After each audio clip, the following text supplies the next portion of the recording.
지난번 시간에 사랑의 믿음의 역사에 대해서 우리가 함께 말씀을 나눴고, 오늘은 사랑의 수고에 대해서 우리가 함께 나누려고 합니다. 데살로니가 교회를 향해서 너희들이 이렇게 살고 있다니 너무나 감사하다 라는 말씀을 하시면서, 너희들에게는 믿음의 역사가 있구나, 너희들은 사랑의 수고가 있구나, 또 예수 그리스도로 인한 소망의 인내를 갖고 있구나, 이것을 가지고 그 공동체를 격려하고 또 칭찬했거든요. 이제 믿음의 역사를 우리가 함께 살펴보았습니다만, 오늘은 사랑의 수고가 그럼 무엇인가, 우리 라이트하우스 고향 안에서 사랑의 수고가 넘치려면 어떻게 하는 것이 사랑의 수고가 넘치는 것인지를 함께 살펴보는 시간이 되려고 합니다. 사랑의 수고기 때문에 사랑에 대해서 우리가 좀 알아야 돼요. 그러면 사랑으로 수고한다는 것이 도대체 무엇인가를 알 수 있거든요. 사랑, 여러분, 사랑이란 무엇입니까? 사랑이 무엇이냐 물으신다면 눈물의 씨앗이라고 말하겠어요. 눈물의 씨앗이라고 말하죠. 세상에서 말하는 사랑은 달콤하기도 하지만 때로는 그것이 눈물이 되고 슬픔이 되기도 하죠. 그러니까 뭐 애증 같은 것들로 나타나기도 하고, 사랑했다가 헤어지거나 그러기 때문에 이것이 눈물 같은 것이 된다라는 것으로 세상에서는 많이 노래를 합니다.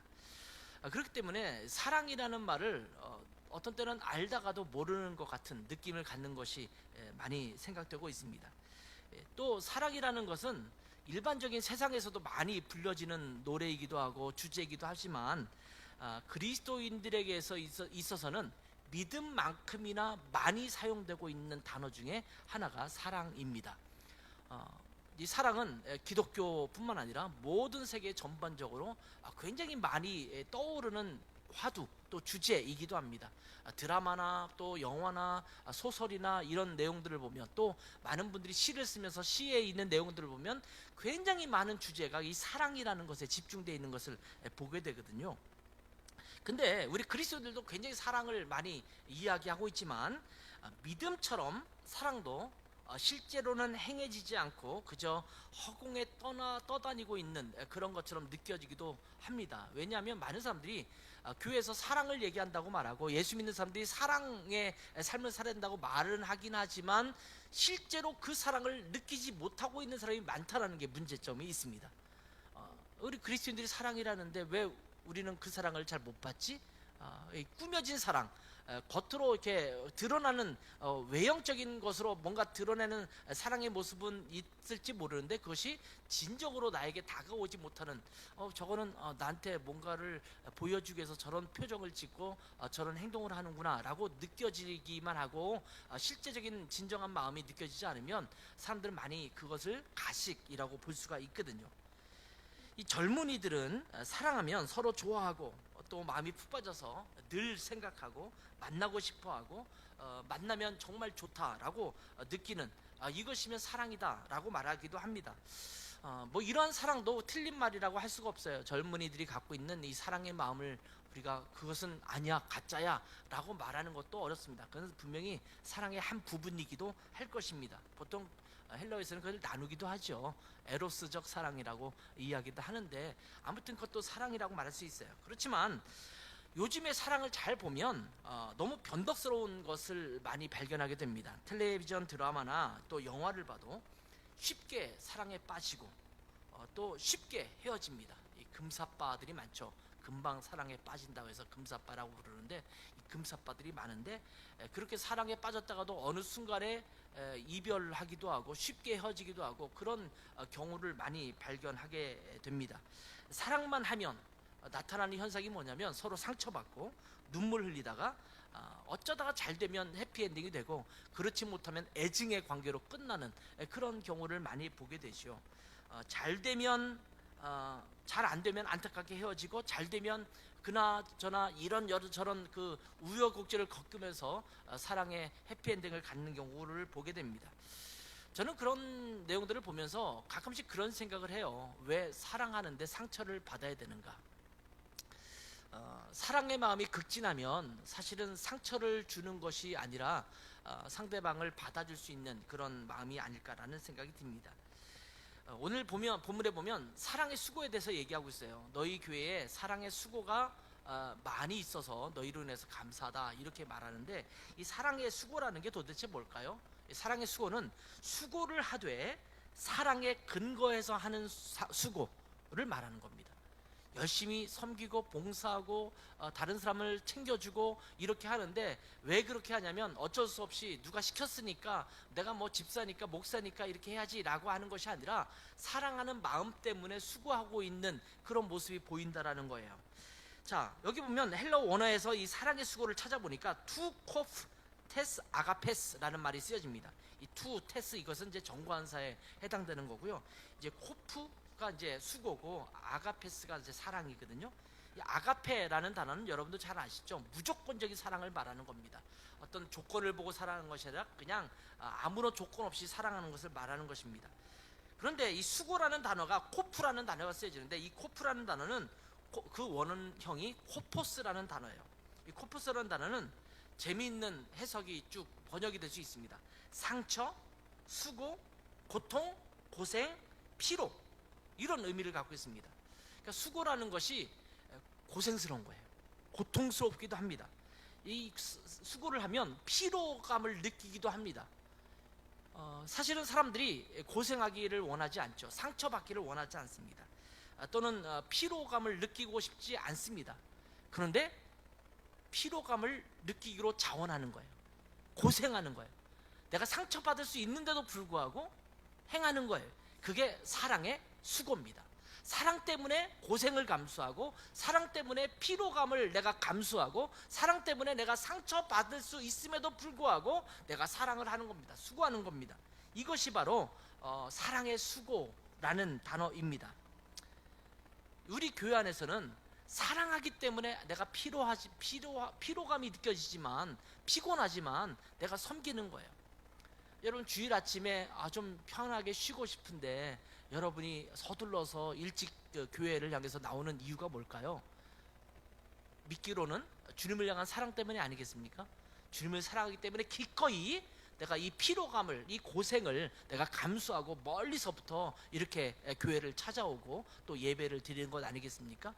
교회에서 성도를 섬기고 챙기고 이런 것도 사실은 안 해도 될 바는 한데, 내가 사랑하기 때문에 그렇게 하는 것을 사랑의 수고라고 말한다는 겁니다. 그렇다면 오늘 본문에서 말하는 이 사랑, 이 아가페라고 하는 사랑은 도대체 무엇일까요?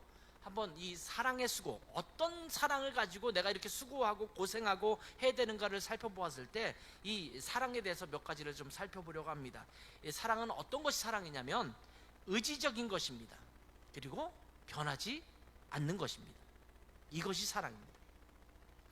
우리가 사랑을 감정적인 것으로 이해하면 변할 수 있잖아요.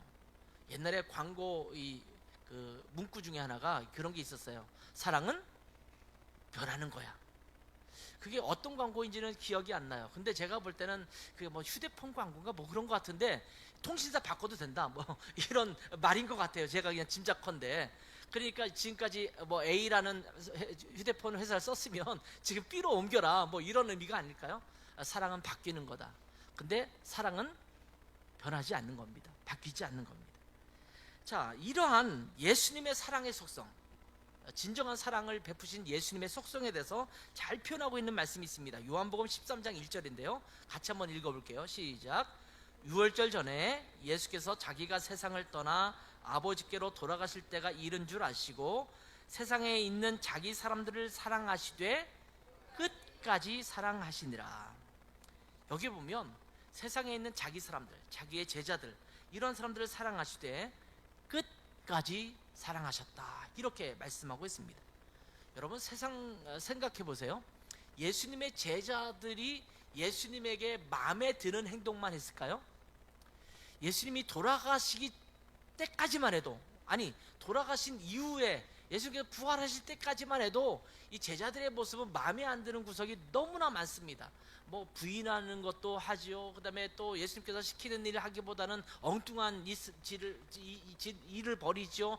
또 뭐 저희가 서로 높다 그러면서 누가 뭐 더 높은 자리에 있을 것인가 서로 다투기도 하죠. 하는 행동을 보면 예수님의 마음에 들지 않는, 야, 저런 아이들을 두고 어떻게 세상에 복음을 전하는 일을 맡길 것인가, 아마 그런 마음이 들 정도로 사실은 마땅치 않은 모습이 많았을 것입니다.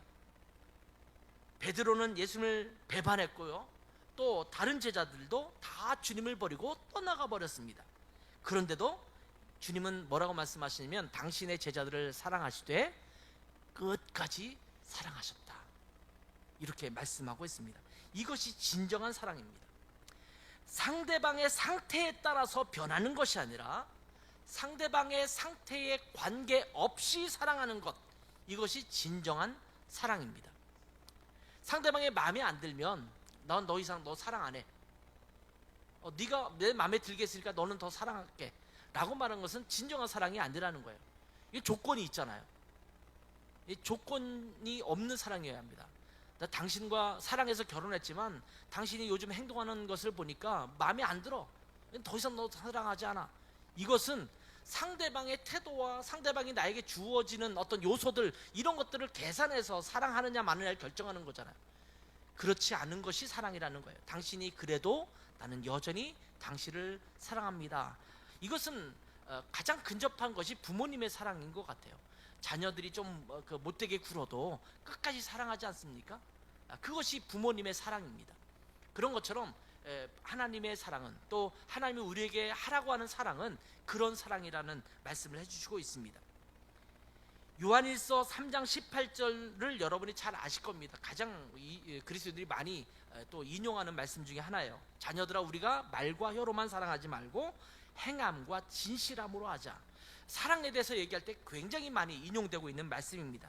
여기에 보면 행함과 진실함으로 하라라고 말씀하는데, 행함이라는 말은 쉽죠. 근데 진실함은 뭘까요? 진실함은 이 헬라어로 알레데이아라는 단어가 사용되고 있는데, 이 단어는 거짓이 없고 참되다라는 거예요.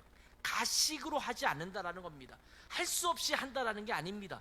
내 마음 깊숙한 곳에서부터 우러나오는 진실함을 가지고 하는 사랑, 이것이 사랑, 진실함이라는 것입니다. 그러니까 주님은 우리에게 어떤 사랑을 말씀하시냐면 행동하는 사랑, 그 마음에서 우러나오는 사랑을 행하라고 말씀하고 있습니다. 세상의 사랑은 순간적입니다.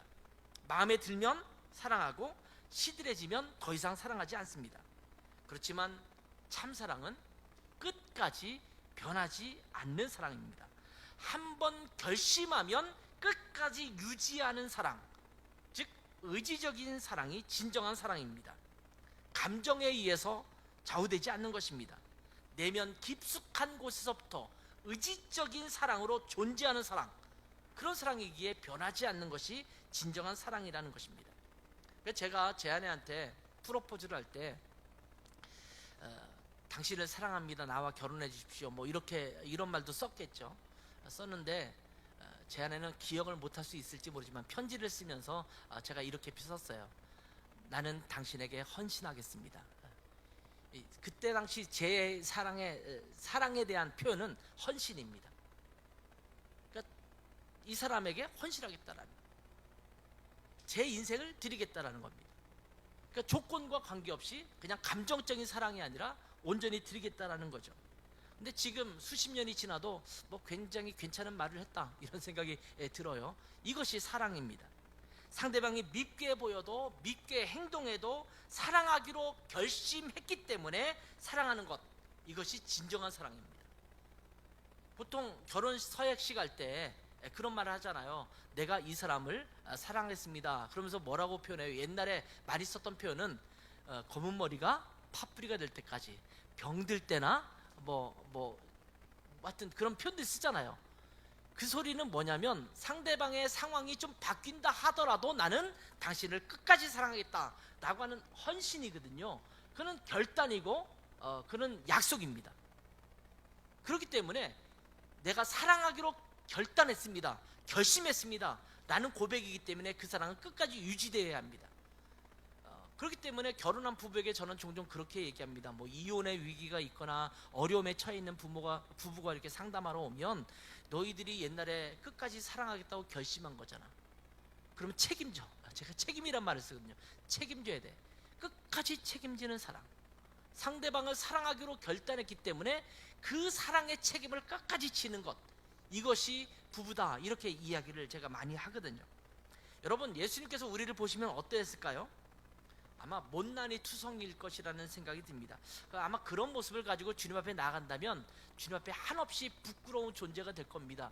야, 이리 봐도 저리 봐도 주님 보시기에는 합당치 못한 구석이 너무나 많으니까 야, 내가 주님 앞에 배울 낯이 없다, 이런 표현을 쓰게 될 수 있을 것입니다. 그런데도 불구하고 주님은 우리를 있는 그대로 사랑하신다라는 것입니다. 의지적이라는 사랑이라는 것은 상대방의 변화에 따라 변하지 않는 것을 말하는 거예요. 그래서 잘해주면 좋아하고 싫어지면 내팽개치는 것, 이것이 사랑이 아닙니다. 여러분, 탕자가 아버지를 거의 배신하다시피 하면서 떠났잖아요. 흥청망청 막 잘 살았던 것도 아니고 막 엉망으로 살았잖아요. 그리고 돌아왔습니다. 누더기 같은 옷을 입고 냄새나는 모습으로 찾아왔어요. 그때 아버지가 했던 행동이 뭡니까? 달려가서 끌어안고 입을 맞추었던, 그것이 아버지의 사랑 아니겠어요? 그것이 진정한 사랑이라는 것입니다. 오늘날 교회에서 수고하고 섬기는 그런 모습을 보게 되면 참 사랑으로 하는 수고와 섬김이 부족하다는 느낌을 지을 수가 없습니다. 예를 들면 교회에서 입구에 들어오면 어서 오세요 성도님, 잘 오셨어요, 할렐루야, 뭐 이렇게 하고 웃는 표정으로 대하고 있지만 그 마음 깊숙이에서 너를 정말 사랑해, 애정이 뚝뚝뚝뚝 떨어지는 그런 모습으로 그렇게 표현하고 맞이하느냐? 그 마음이 그렇다고 나쁘고 가식히고 나쁘다라는 그런 마음을 갖고 시작한 건 아니지만 내면에서 정말 즐거운 마음으로 다가온 그런 느낌을 받지 못하는 경우도 있다라는 거예요. 저도 종종 다른 교회를 방문하면서 특별히 이제 큰 교회 이런 데 방문해 보면 이미 잘 숙달된 안내위원들 있잖아요. 이런 분들이 하면 굉장히 그 매뉴얼대로 우리를 맞이하는 그런 모습을 보게 되거든요. 그리고 이제 어떤 교회를 방문했을 때 부목사님이나 이런 분이 이제 접대를 한다고 찾아와서 이렇게 대해줄 때 보면 이게 느껴져요. 나를 지금 진정으로 귀하게 여겨서 이렇게 해주는 건지, 아니면 우리 교회 어떤 강사분이나 누가 왔으니까 내가 매뉴얼에 의해서 이렇게 하고 있는 거가 느껴지는 경우가 있거든요. 이제 그런 것들을 보면 그런 마음이 들잖아요. 제가 저 분당에 있는 제2교회라고 하는 교회를 방문한 적이 있어요. 내가 어떤 초대를 받아서 갔어요. 그랬더니 거기는 이제 빌딩이 굉장히 큰 빌딩이고 주차장도 몇 층씩 돼 있고, 그러니까 주차장을 빙글빙글 돌아가면서 올라가야 돼요. 그러면 입구에서부터 어서 오십시오, 어서 오십시오 뭐 인사를 해요. 전사님들과 부목사님들이 다 총동원된 것 같아요. 그렇게 인사를 해요. 그러면 이제 이미 차 번호가 입력돼 있어서 저는 이제 주차하는 위치가 이렇게 정해져 있나 봐요. 그쪽으로 인도를 하는데 다들 막 정말 밝은 표정으로 정말 최선의 예의를 갖춰서 막 인사를 해요. 근데 쭉 돌다 보니까 어느 중간에 어떤 전도사가 저랑 눈이 딱 마주쳤어요. 아는 사람이죠. 독일에서 있었었고 그러니까 아는 사람이에요. 그러니까 저를 보자마자 막 표정이 완전히 달라져요. 목사님 오셨어요. 목사님 제가 직접 모실게요. 그러면서 쫙 이렇게 인도해서 이끌어가는 거예요. 다른 분들이 문제가 있었던 게 아니라 지금 저를 만났던 그 전도사는 저를 향해서 정말 기꺼이 반가운, 다른 사람에게는 우리 행사에 왔으니까 반갑습니다 이 정도지만 저를 이렇게 만났던 사람은 정말 그 표정에서 벌써 드러나잖아요. 저는 모든 사람에게 다 그렇게 하기는 사실은 어렵습니다만 우리의 사랑의 수고를 행할 때 우리의 표정이, 우리의 진정한 그 마음이 그렇게 담겨져야 될 것이라는 생각을 하게 됩니다. 내가 하는 수고를 알아주지 않아도 내가 하는 수고와 섬김에 대해서 때때로 비난하는 사람도 있고 방해가 있다 하더라도 변함없이 내가 동일한 마음을 가지고 사랑의 마음을 가지고 그렇게 섬길 수 있는 그런 태도가 필요합니다. 그게 가능할까요? 사랑으로 하면 가능한 거예요. 사랑이 있으면 내가 이렇게 열심히 수고하는데도 아무도 안 알아주네? 그리고 내가 이렇게 수고하는데 누구는 또 너 왜 그런 식으로 해? 이렇게 표현함에도 불구하고 내가 사랑으로 했기 때문에 기꺼이 그 수고, 그 고생, 그 피로감, 그리고 그 상처, 이것을 감수할 수 있는 것입니다. 이것이 사랑입니다. 또한 진정한 사랑은 헌신입니다. 조금 아까 제가 그런 말씀을 드렸죠. 진정한 사랑은 헌신하는 것입니다. 사랑은 나 자신을 드리는 것이라는 것입니다. 이 말은요, 나 자신을 포기하는 것도 포함되어 있습니다. 내 자아를 포기하는 것입니다. 내 성격, 내 기호, 내 취미, 내 취향, 이런 것들이 다 포기되어야 합니다. 아마 결혼하신 분들이 여기 대부분인데 결혼하신 분들은 다 느낄 거예요. 여러분이 총각 때, 처녀 때 살았던 것처럼 결혼해서 살지 못하잖아요. 자기가 먹고 싶었던 것들을 결혼하고 나서 계속 그거를 즐겨 먹을 수는 없을 겁니다. 왜냐하면 내 아내가 싫어하는 경우도 있고 내 남편이 싫어하는 경우도 있잖아요. 그런 부분들이 있단 말이에요. 그러다 보면 내가 좋아하는 취향, 내가 갖고 있던 취미 이런 것들을 결혼해서도 계속 같이 그렇게 누릴 수가 없습니다. 근데 여러분, 왜 내 개인적인 취향이고 내 취미인데 내가 그걸 왜 못 누려야 돼? 내가 개성이 말살되는 거야? 이렇게 말할 수 있을지 모르지만 사랑한다면 때로는 포기하는 것도 필요하다라는 거예요.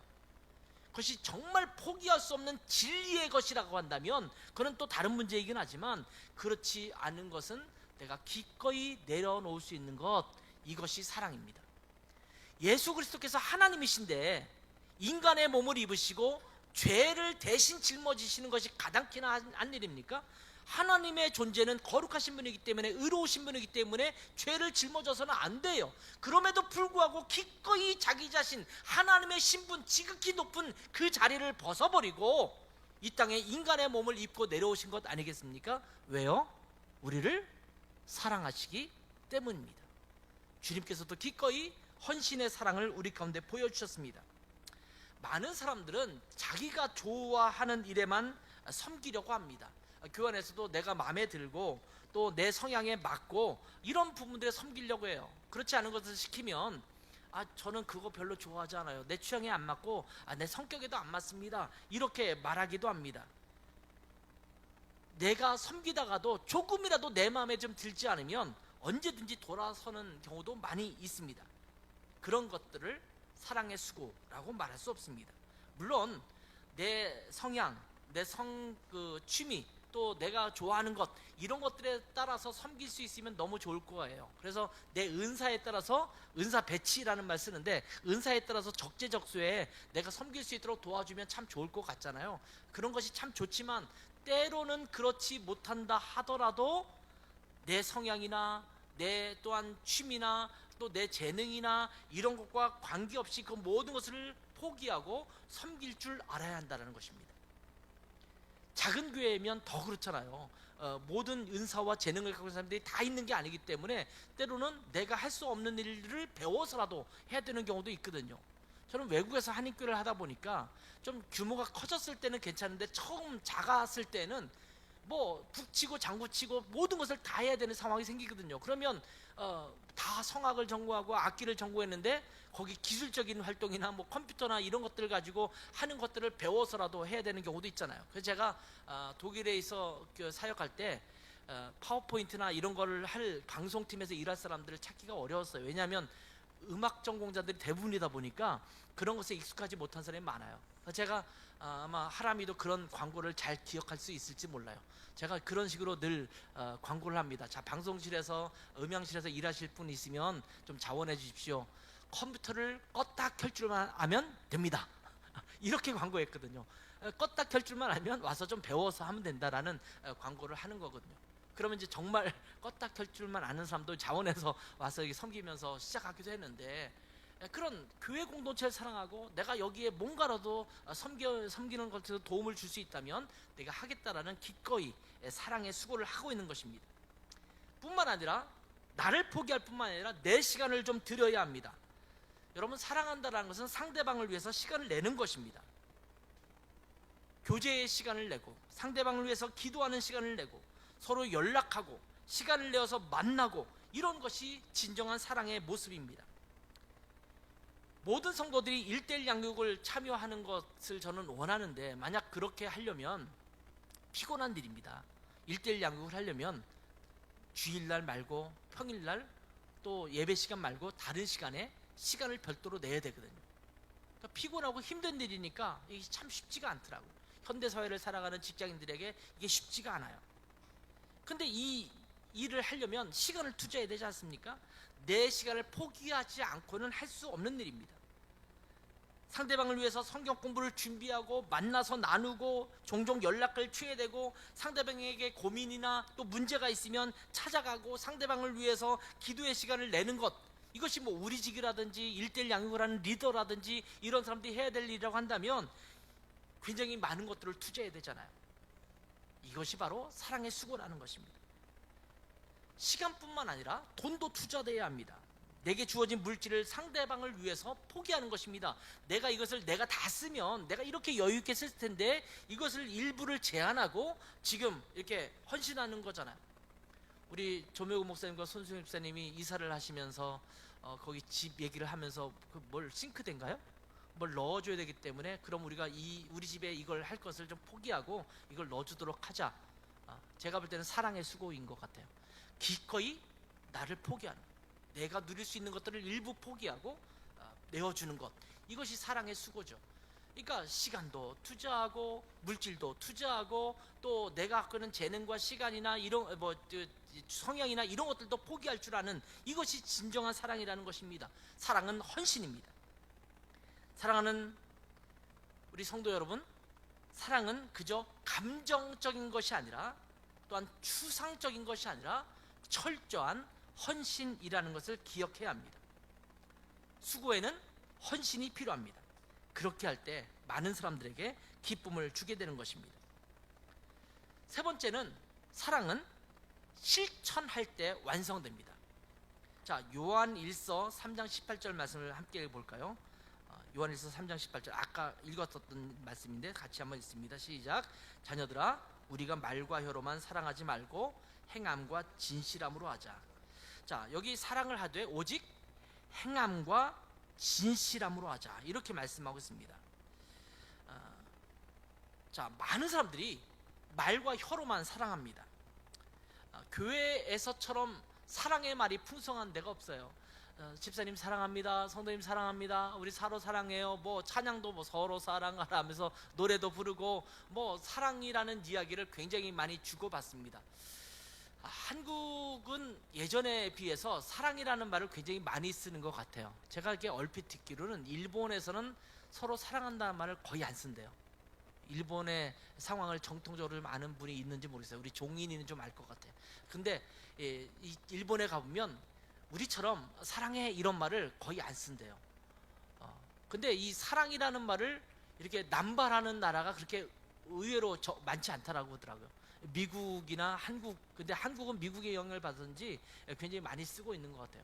제가 독일에 살면서도 이 리베라는 단어를 독일 사람들이 일상적인 삶 속에서 많이 쓰는 것 같지는 않아요. 그렇지, 하람아? 그러니까 그런 것 같아요. 그러니까 뭐 제가 볼 때는 뭐 연인들끼리 쓰고 이런 건 있지만 일반적인 사람 속에서 막 이런 표현을 많이 쓰고 있지는 않은 것 같아요. 근데 우리는 이제 기독교 영향에 우리 안에 들어와 있다 보니까 사랑한다는 표현을 우리 일반 사회에서도 굉장히 많이 쓰는 표현이라는 생각이 들어요. 그러니까 그냥 너무 상투적인 표현이 됐다고 할까요? 그러니까 그냥 별로 관계가 없는 사람한테도 사랑해요 뭐 이렇게 말하는, 우리 사랑하는 과장님 이렇게 쓴다든지 이렇게 많이 쓴단 말이죠. 다른 나라에서는 뭐 과장님인데 사랑해요 과장님 이렇게 쓰는 일은 거의 없단 말이죠. 근데 우리나라는 너무나 많이 그런 것들이 남발된다고 생각해요. 이게 말로만 하는 사랑이죠. 뭐 그 사랑한다라고 이렇게 썼을 때 기분이 나쁘지는 않습니다. 누구든지 그렇게 하면 너무 좋아요. 뭐 저도 학교에서 강의를 하는데 학생들이 저에게 굉장히 많이 쓰는 표현 중에 하나가 사랑하는 교수님이라는 표현이에요. 사랑하는 교수님, 뭐 존경하는 교수님 이렇게 쓰는데 그렇게 쓰면 예뻐 보이죠. 뭐 이렇게 싫지는 않아요. 근데 그 표현이 저도 이제 알죠. 이 사랑이라는 것이 그냥 그 표현이다, 상투적인 표현이다, 이런 것들을 알게 되죠. 자, 이렇게 많은데 사랑이 교회 안에 풍성함에도 불구하고 교회 안에 그렇게 상처받은 사람이 또 많잖아요. 왜 사랑이 많은데 상처를 그렇게 많이 받을까, 이런 고민이 있지 않습니까? 말과 혀로만 하는 사랑에는 상처가 남기 쉽습니다. 사랑한다고 말하는데 그 사람의 말은 듣지 않아요. 사랑한다고 말하면서 그 사람이 하는 이야기를 그냥 무시해버려요. 사랑한다고 말하면서 그 사람을 진정으로 챙겨주지 않아요. 자기에게 더 집중돼 있어요. 그러면 상대방은 상처를 받을 수밖에 없다라는 거죠. 여러분, 왜 우리가 상처를 받습니까? 상처받는 이유는 사랑을 우리가 받으려고 하기 때문에요. 내가 받기를 원하는데 상대방이 내게 사랑을 주지 않아요. 그러면 상처를 받는 거예요. 사랑을 하는 사람은 상처받지 않습니다. 사랑을 하는데 내가 상처를 받았다라는 의미는요, 내가 이렇게 사랑을 했어. 근데 너도 거기에 걸맞은 사랑을 나에게 줘야 되는데 너는 왜 안 줘? 이런 것을 기대하기 때문에 상처받는 거예요. 내가 그냥 진정으로 사랑하는 사랑은 상대방이 그렇지 못하다 하더라도 여전히 상처받지 않기 때문에 그렇습니다. 자, 사랑을 하는 사람이 자기 자신이 사랑하는 것만큼 사랑을 받으려고 하면 문제가 되는 거예요. 또 말과 혀로만 사랑하는 사랑은 사랑을 받으려는 사람에게 더 큰 상처를 입히죠. 근데 교회 안에 오신 분들이 사랑을 필요로 하는 분들이 많거든요. 근데 사랑받으러 왔는데 처음에는 기분이 좋아요. 이렇게 사랑한다고 말하고 자꾸 이렇게 해주니까 좋은데 이게 좀 더 있다 보니까 이게 진짜 사랑은 아닌 것 같은데 이런 마음이 들면 상처를 받게 되는 것입니다. 그렇기 때문에 사도 요한은 말과 혀로만 사랑하지 말라 이렇게 말씀하고 있습니다. 근데 여러분 이 말을 오해하면 안 됩니다. 말과 혀로 사랑하는 것은 별로 중요하지 않다 이렇게 생각할 수도 있어요. 그런데 여러분 이 본문의 말씀을 보면 잘 보면 이렇게 돼 있어요. 말과 혀로만 사랑하지 말고. 그 소리는 뭐냐면 말과 혀로도 사랑하고 근데 더 나아가서 행함과 진실함도 포함되어야 된다 이렇게 말씀하고 있습니다. 여러분은 여러분의 남편, 여러분의 아내, 또 여러분의 자녀, 여러분의 부모님을 위해서 무엇을 행하고 있습니까? 내가 너를 사랑하고 있어. 난 당신을 너무나 사랑해요. 저 사랑해요. 진짜 사랑해요. 이렇게 말을 하면서 행동으로 보여줘야 된다는 말씀입니다. 교회 식구들에게도 마찬가지입니다. 자, 우리 교회 식구들을 사랑합니다. 이렇게 말로만 그치면 안 된다는 거예요. 실제로 행함으로 보여줘야 합니다. 자, 야고보 사도는 믿음에 대해서 이런 말씀을 하셨습니다.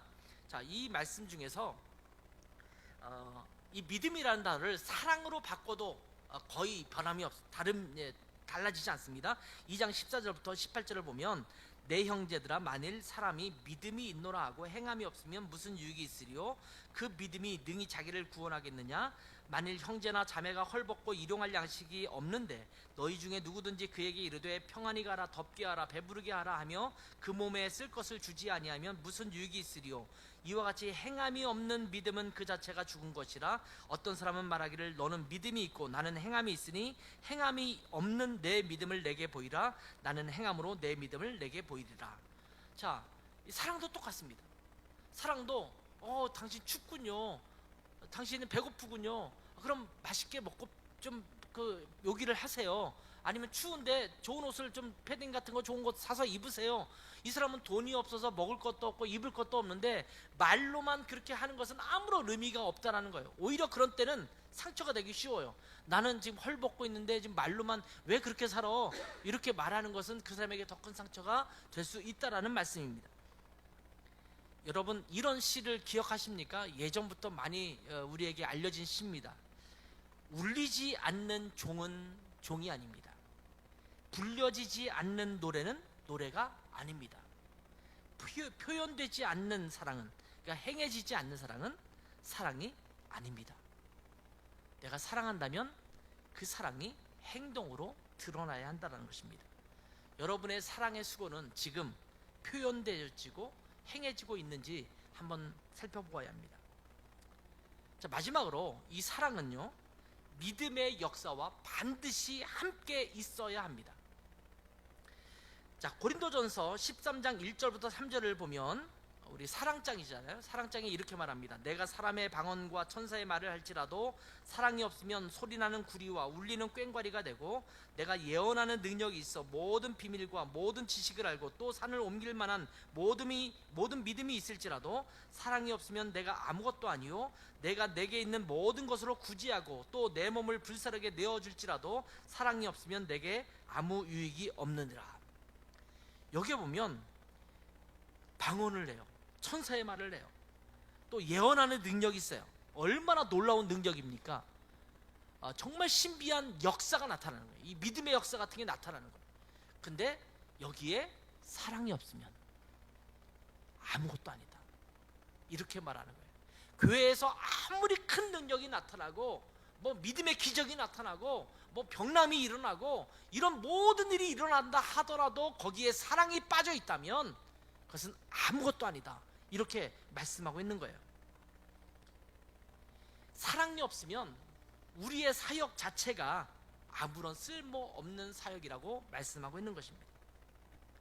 이 사랑으로, 이 사랑의 힘으로 나오는 수고가 우리에게 있어야 합니다. 우리의 섬김이, 또 우리의 봉사가, 또 서로를 향한 교제가 사랑 가운데 행해지고 있는지를 살펴보아야 합니다. 교회가 냉랭한 그런 교회가 되어서는 안 됩니다. 누가 아프면 관심 가져줘야 돼요. 우리 교회에 요즘 아픈 분들이 많잖아요. 관심 가져줘야 돼요. 어떤지 챙겨줘야 돼요. 누가 고민거리를 갖고 있으면 관심을 가지고 함께 고민해 줄 수 있어야 합니다. 우리 교회를 이제 요즘 뭐 한동안 안 나오고 그런 분들이 있으면 여러분이 얼마나 많은 관심을 갖고 있는지 모르겠어요. 관심 갖고 연락도 하고 전화도 하고 이렇게 함께 고민을 들어주고 할 수 있어야 합니다. 도대체 무관심, 피상적인 관계, 이런 것들을 우리가 갖고 있으면서 옆 사람이 어떤 고민을 갖고 있는지 우리가 알고 있는지 살펴볼 필요가 있습니다. 우리는 한 아버지 앞에 한 가족들로 살아가고 있습니다. 그렇다면 사랑의 수고가 우리 가운데 있어야 될 줄 믿습니다. 제가 장염에 걸려서 며칠 좀 힘들었거든요. 지금도 이 시원한 바람이 부는 것 같은데 온몸에 지금 땀이에요. 땀이 계속 흐르고 있고 그런 상황인데, 제가 어제도 아무것도 거의 안 먹고 지내고 있는데 저녁에 거의 저녁 식사도 다 지나가고 그랬는데 제 아내가 자꾸 뭘 먹을래? 뭘라도 먹어야 되지 않겠어? 그러면서 뭐 자꾸 이렇게 끓여주려고 그래요. 그래서 이제 누룽지 끓여줄까, 뭐 이렇게 달걀찜도 해줄까, 뭐 그러면서 뭐 몸에 좋은 걸 막 찾아가지고 장염에도 좋은 음식 뭐 찾아가지고 막 해주는데, 제가 그런 생각을 했어요. 야, 사랑의 수고를 하는구나. 이거는 그냥 내가 안 먹겠다고 했거든요. 속이 너무 안 좋으니까 안 먹겠다. 그럼에도 불구하고 뭔가를 해주려고 하는 수고를 하는 거잖아요. 이거는 하지 않아도 되는데 하는 일을 하고 있는 거예요. 이 가족이기 때문에, 또 아내이기 때문에 저러는구나, 이런 생각을 했거든요.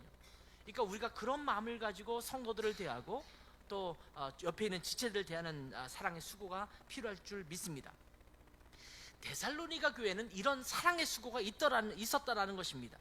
그냥 단순하게 여기서만 언급한 게 아닙니다. 여러분 뒷장으로 가면 데살로니가전서 4장 9절부터 12절에 보면 좀 더 구체적으로 어떤 사랑의 수고를 하고 있는지를 보여주고 있습니다. 여기 보면 형제 사랑에 관하여는 너희에게 쓸 것이 없음은 너희들 자신이 하나님의 가르침을 받아 서로 사랑함이라.